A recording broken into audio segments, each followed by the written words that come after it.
Very welcome to step up academy. मेरा नाम है राहुल गुरुंग और आज हम लोग पढ़ने वाले हैं यहां पर एक बहुत ही इंपॉर्टेंट सा टॉपिक जो कि होने वाला है मोलैरिटी।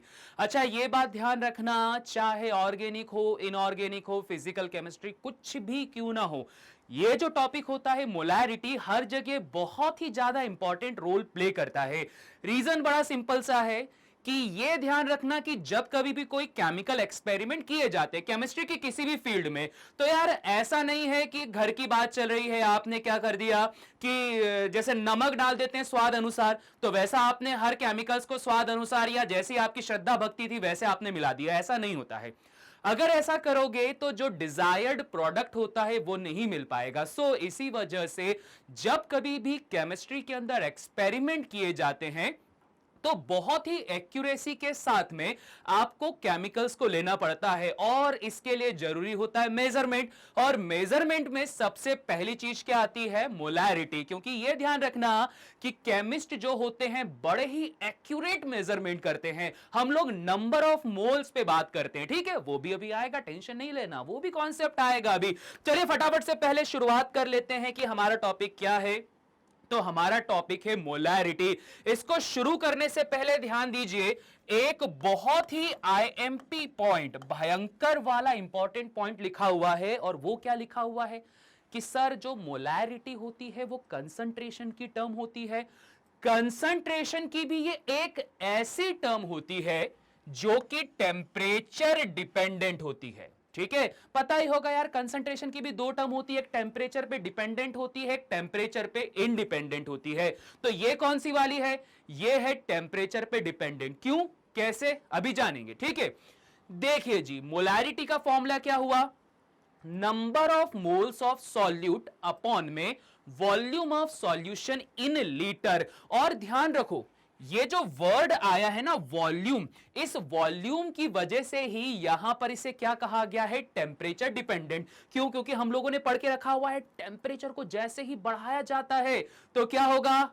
वॉल्यूम इंक्रीज हो जाता है सॉल्यूशन या फिर लिक्विड्स का। और टेम्परेचर को कम करने पर क्या होगा? हां सर पता है हमें, इसका जस्ट उल्टा हो जाएगा, वाइजा वर्जा वाली कहानी हो जाएगी। सो ये बात का ध्यान रखना कि वॉल्यूम की प्रेजेंस की वजह से ये टेम्परेचर डिपेंडेंट हो जाता है।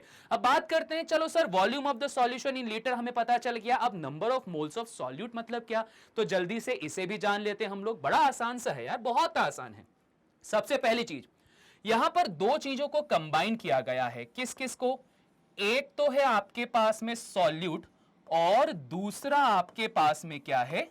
सॉल्वेंट। ठीक है जी, सॉल्यूट और सॉल्वेंट, इन दोनों को कंबाइन करने से आपके पास में क्या मिलता है? सॉल्यूशन मिलता है। ठीक, ये वाली चीज हो गई।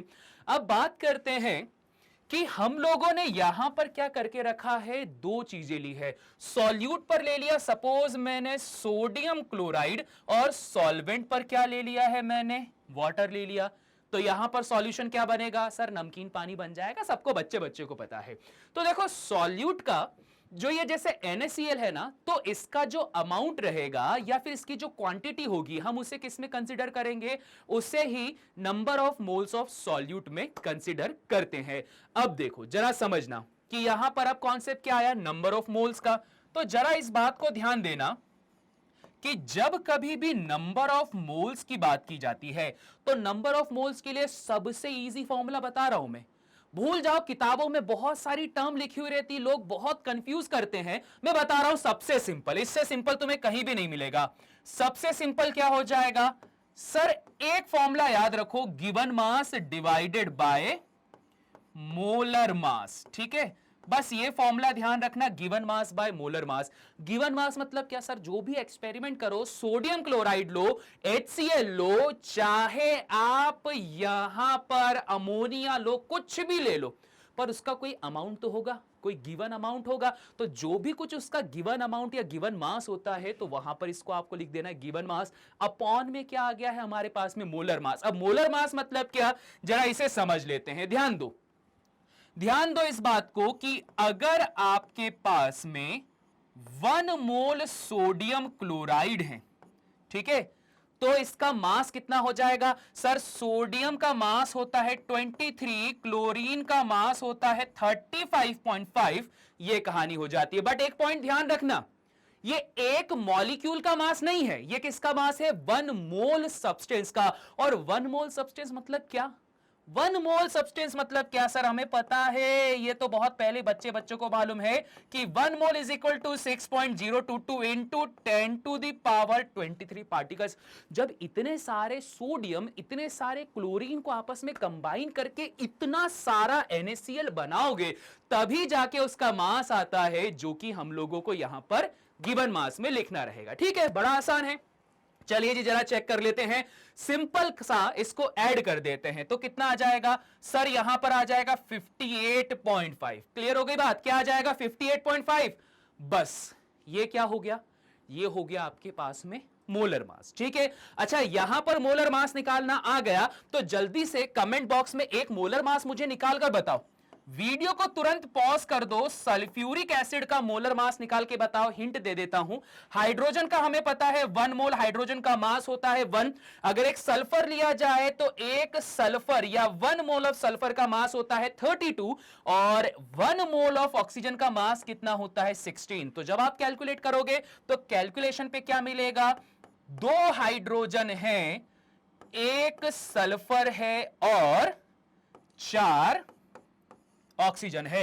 फटाफट से कैलकुलेट करना, वीडियो पॉज करके जल्दी से आंसर लिख देना, बस इतना सा काम कर देना तो मुझे पता चल जाएगा कि तुम लोग पढ़ रहे हो, तुम लोगों को समझ में आ रहा है। ठीक है, क्लियर हो गई बात? तो देखो इतनी सारी कहानी हो गई, जस्ट सिंपल इसको राइट डाउन करते हैं। तो राइट डाउन करने पे मुझे क्या मिल गया? Number of mole is equal to given mass. मुझे नहीं पता क्या होता है गिवन मास, तो जब भी मुझे कुछ नहीं पता हो तो उसको क्या मान लो? एक्स।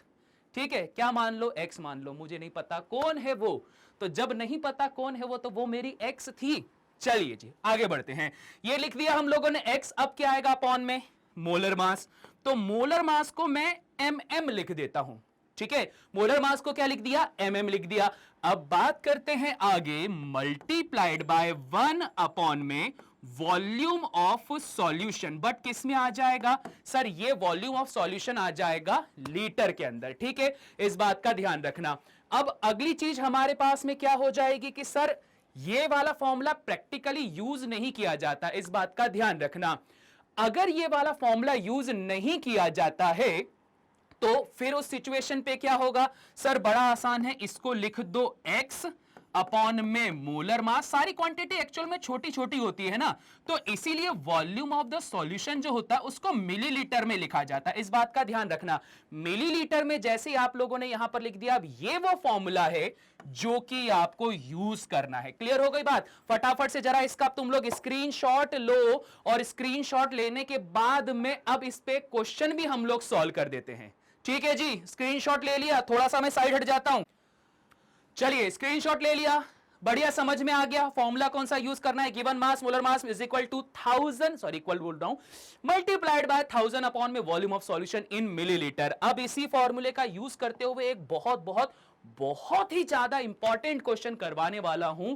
ये अभी तक की जितनी भी हिस्ट्री में आपने चाहे कोई सी भी एग्जामिनेशन दी हो, चाहे वो पुराना वाला इंजीनियरिंग का पीईटी का एग्जामिनेशन हो, चाहे वो एआईपीएमटी का एग्जामिनेशन हो, या कोई स्टेट बोर्ड हो, या भी कोई भी सीबीएसई आईसीएसई कोई सा भी बोर्ड क्यों ना हो, फर्क नहीं पड़ता, ये क्वेश्चन हमेशा से इंपॉर्टेंट रहा है। जिसके बारे में क्या लिखा हुआ है कि what is the molarity of water. Simple सा क्वेश्चन है, कुछ नहीं दिया, एक बार में क्या लिख दिया? What is the molarity of solution. अगर आंसर पता है तो कमेंट बॉक्स में लिख देना, कोई दिक्कत नहीं। और नहीं पता है जिसे, तो टेंशन नहीं लेना, मैं हूं ना यार, मैं बता दूंगा यहां पे, बड़ा आसान है। ठीक है, चलिए जी जरा देखते हैं मोलैरिटी ऑफ वाटर। सबसे पहले तो सर बिना सोचे समझे मोलैरिटी का फॉर्मूला लिख देते हैं, given mass by molar mass multiplied by 1000 upon में वॉल्यूम ऑफ सॉल्यूशन। बट इस बार किस में? मिलीलीटर में। ये इंपॉर्टेंट चीज है। अब इसके बाद में गाड़ी आगे बढ़ाते हैं, आंसर देखते हैं कि क्या निकल कर आने वाला है। बड़ा आसान है यार, बहुत बहुत बहुत ही ज्यादा इजी है। कैसे? सबसे पहले 1 मोल वाटर का मोलर मास निकालते हैं। ठीक है जी, चलिए देखते हैं। बात करते हैं कि सर यहां पर 2 हाइड्रोजन प्लस 1 ऑक्सीजन प्रेजेंट है। एक हाइड्रोजन का मास या 1 मोल हाइड्रोजन का मास कितना होता है 1 ग्राम्स, और ऑक्सीजन के केस में कितना हो जाएगा 16। सॉल्व करा, आंसर कितना आ चुका है सर 18 ग्राम। तो 1 मोल ऑफ वाटर कितना मास कंटेन करता है 18 ग्राम मास कंटेन करता है। ये लो जी, कितना आसान हो गया। अब यहां पे देखो, बड़ा ही एक इंपॉर्टेंट पॉइंट बता रहा हूं, समझना इस बात को। क्या इंपॉर्टेंट पॉइंट बता रहा हूं मैं? ये है गिवन मास, ये है वॉल्यूम। मास अपॉन वॉल्यूम एक रिलेशन होता है। याद आया कौन सा रिलेशन है? याद आया तो फटाफट से वीडियो को पॉज करके जल्दी से लिख देना।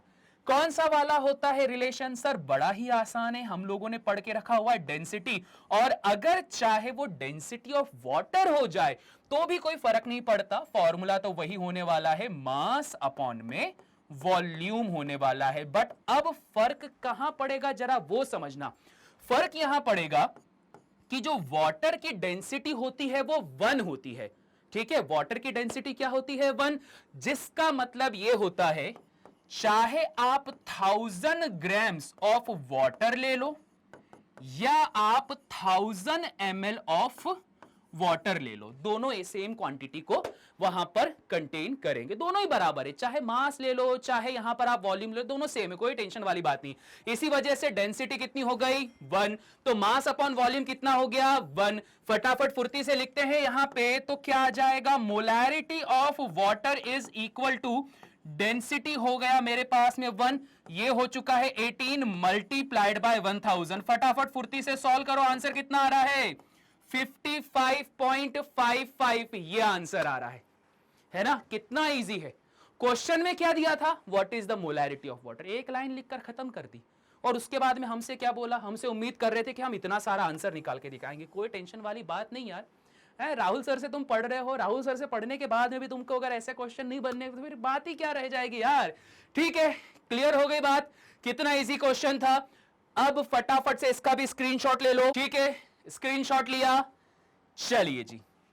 अब आई थिंक ये पूरा तुम लोगों को क्लियर हो गया होगा, और अगर ऐसा क्लियर और अच्छे से करना है तो फटाफट से क्या करोगे, जो चैनल है स्टेप अप एकेडमी उसको क्या कर दो, जल्दी से सब्सक्राइब कर दो। और ये देखो स्टेप अप एकेडमी की खुद की ऐप भी है जहां पर आप डायरेक्ट हमसे कांटेक्ट कर सकते हैं, तो फटाफट इसको डाउनलोड कर लो। इसके अलावा भी ये देख रहे हो इतने सारे कोर्स चलते हैं, NEET, CLAT, JEE, AI, CUET और TET, ये सारी चीजें आपको मिलेगी। और सारा जो कंटेंट मिलेगा वो मिलेगा सिर्फ एक ही जगह पर, जो है स्टेप अप एकेडमी, और वो भी बिल्कुल फ्री, कोई यहां पर चार्जेस नहीं होने वाले हैं। रीजन भाई बहुत सिंपल सा है, क्योंकि हमारा मोटो क्या है, लर्न टुडे लीड टुमारो। आज अगर आप पढ़ोगे तभी जाकर कल या टुमारो लीड कर पाओगे, तो हम लोग एक तरह से आपको लीडर ही बनाना चाहते हैं। सो इसी नोट के साथ में फटाफट से इस लेक्चर को करते हैं एंड मिलते हैं नेक्स्ट लेक्चर में। और वीडियो को लाइक जरूर कर देना, कमेंट भी कर दो, शेयर भी कर दो, इससे यार मोटिवेशन मिलता है हम लोगों को। और क्या होता है कि आप लोगों से बात होती रहती है थ्रू कमेंट्स के। तो बस इसी वीडियो के साथ में करते हैं हम लोग आज के लेक्चर का एंड, मिलते हैं आप सभी से नेक्स्ट लेक्चर में। तब तक के लिए सभी को टाटा बाय बाय।